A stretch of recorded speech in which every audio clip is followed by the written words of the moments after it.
Thank you. Thank you, brother. Now I would like to invite Migrant girls to perform a skit. की तरफ से आज योग गणतंत्र दिवस की हार्दिक शुभकामनाएं। हम इस पावन अवसर पर एक छोटा सा नाटक करना चाहते हैं। इसमें जो भी त्रुटियां हो कृपया क्षमा करें। पहला दृश्य, एक औरत अपने आंगन में झाड़ू लगाते हुए।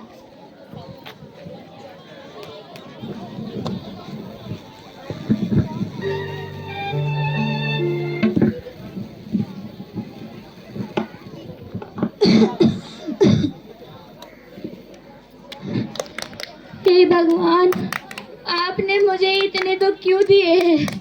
इतनी गरीबी, मेरे पास तो इतने पैसे भी नहीं है कि मैं अपनी बेटी को पढ़ा सकूं।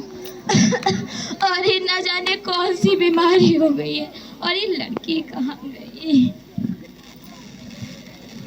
इधर आ तू, दिन भर खेलती रहती है। दर्द हो रहा है, मत छोड़ो। तुझे पढ़ने लिखने से मतलब ही नहीं रहता, दिन भर खेलती रहती है। मेरे इतने सारे दोस्त हैं, उन सबके पास इतने अच्छे खिलौने हैं, कपड़े, आप मुझे कभी कुछ दिलाती हो? हमेशा पढ़ाई पढ़ाई। बेटा, उनकी हालत और अपनी हालत में बहुत अंतर है, और कुछ लोग को तो 2 वक्त की रोटी भी नसीब नहीं होती है। अरे ठीक है माँ। अरे गुस्सा नहीं हो बेटा, मैं तुम्हारे लिए खाना लेके आती हूँ।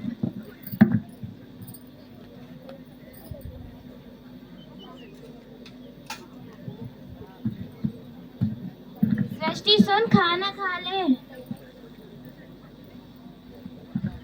ये ले देख, मैं तेरे लिए बना के लेके आई हूँ। ये क्या माँ, फिर से वही खिचड़ी? मैं नहीं खाऊंगी, पक चुकी हूँ मैं ये खा खा कर। बेटा, ऐसे अन्न का ना क्या हुआ माँ?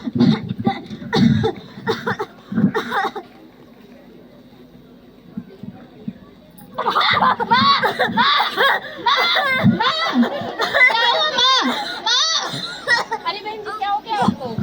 इन्हें तो जल्द से जल्द अस्पताल ले जाना पड़ेगा।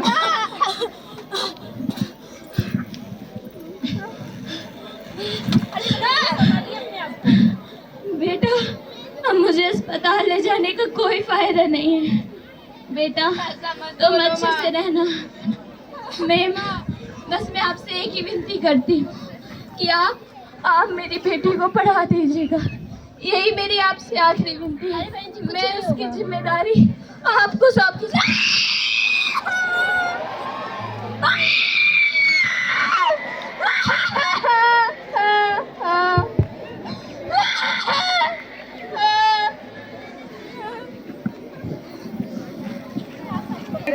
माँ की मौत के बाद बच्ची की मनोदशा।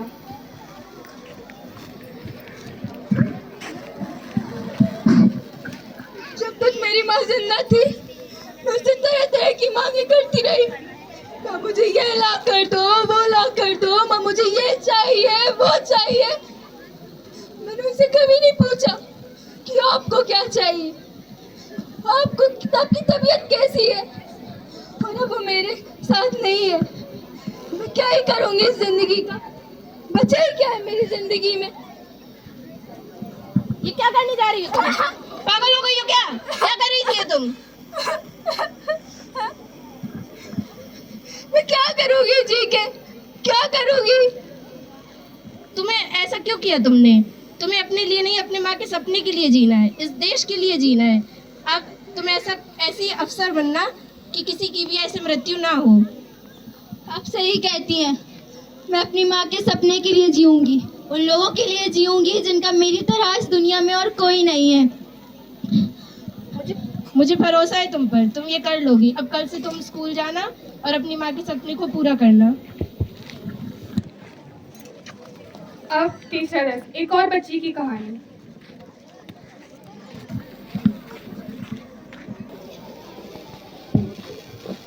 तू वही है ना जिसने उसका मर्डर किया था?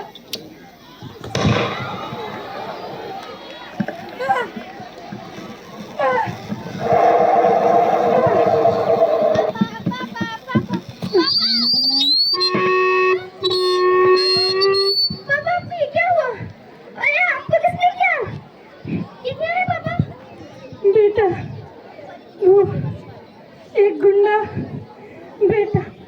पापा, पापा, पापा!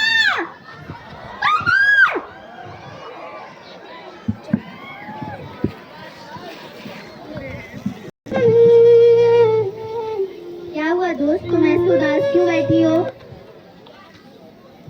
नहीं, मुझे कुछ नहीं हुआ है। तुम मुझे अपनी बहन समझो, तुम बता सकती हो कि तुम्हें तुम्हारी उदासी का कारण क्या है? मेरा भी इस दुनिया में कोई नहीं रहा। मेरे पापा थे और वो भी मुझे छोड़कर चले गए। उनका सपना था कि मैं एक पुलिस ऑफिसर बनूं, लेकिन अब तो मेरे पास इतने पैसे नहीं कि मैं खुद की पढ़ाई पूरी कर सकूं। तो मैं अपने पापा के सपने कैसे पूरा करूंगी? ऐसे दिल छोटा नहीं करते। मेरा भी इस दुनिया में कोई नहीं है। हम साथ मिलकर अपने सपनों को पूरा करेंगे। तो मेरे साथ चलो। मेरी एक टीचर है, मुझे पूरी उम्मीद है कि वो तुम्हारी मदद जरूर करेंगे।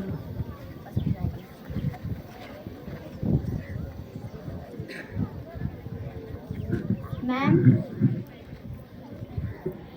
अरे सृष्टि, तुम इतनी जल्दी आ गई, स्कूल नहीं गई? और ये लड़की कौन है? मैम, ये मेरी ही तरह अनाथ है। इसका इस दुनिया में कोई नहीं है। मुझे पूरी उम्मीद है कि आप इसकी मदद भी जरूर करेंगे। क्यों नहीं, दो जिंदगियां संवारने का मौका मिला है मुझको। मैं इसे अपना सौभाग्य समझूंगी। अब कल से तुम भी सृष्टि के साथ स्कूल जाना और अपने पिता के सपने को पूरा करना।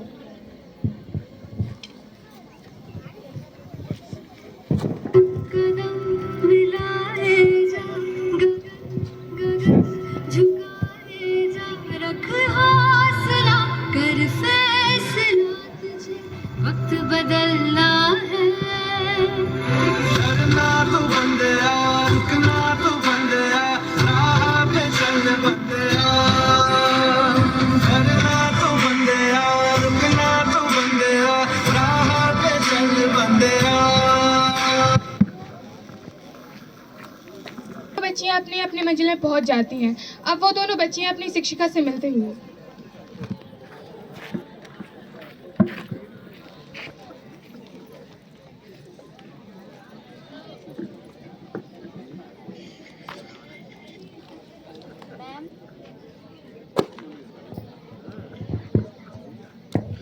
मैम, ये लीजिए मेरे कैंसर हॉस्पिटल के डॉक्यूमेंट। इसमें आपका हक है। आपने मेरे लिए जो किया है वो उसका एहसान कभी नहीं चुका सकती।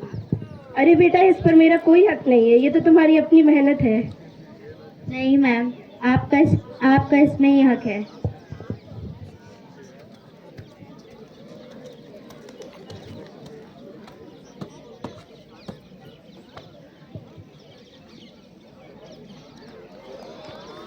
अरे बेटा, तुम्हारी जगह मेरे पैरों में नहीं, मेरे दिल में है। मैडम, आज मैं आपकी ही वजह से इतना कुछ बड़ा कर पाई हूँ। मैं अपने पापा का सपना पूरा कर पाई। यदि आप ना होती तो ना जाने मेरा क्या होता। मुझे विश्वास था कि तुम लोग अपने मंजिल को पा लोगे।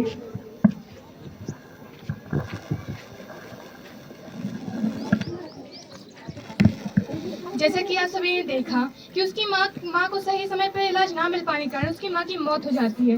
और ऐसे न जाने कितने ही लोग हैं जिनकी मौत हो जाती है। और ऐसे न जाने कितने बच्चे हैं जो अनाथ हो जाते हैं और उनके पास टैलेंट तो होता है लेकिन किसी का साथ ना मिल पाने के कारण कुछ नहीं कर पाते हैं। हम इस भारत का भविष्य हैं। हमें अपनी जिम्मेदारियों को समझना चाहिए। हमें ऐसे बच्चों की सहायता करनी चाहिए जिनको सच में लगता है कि हम वो कर सकते हैं कुछ।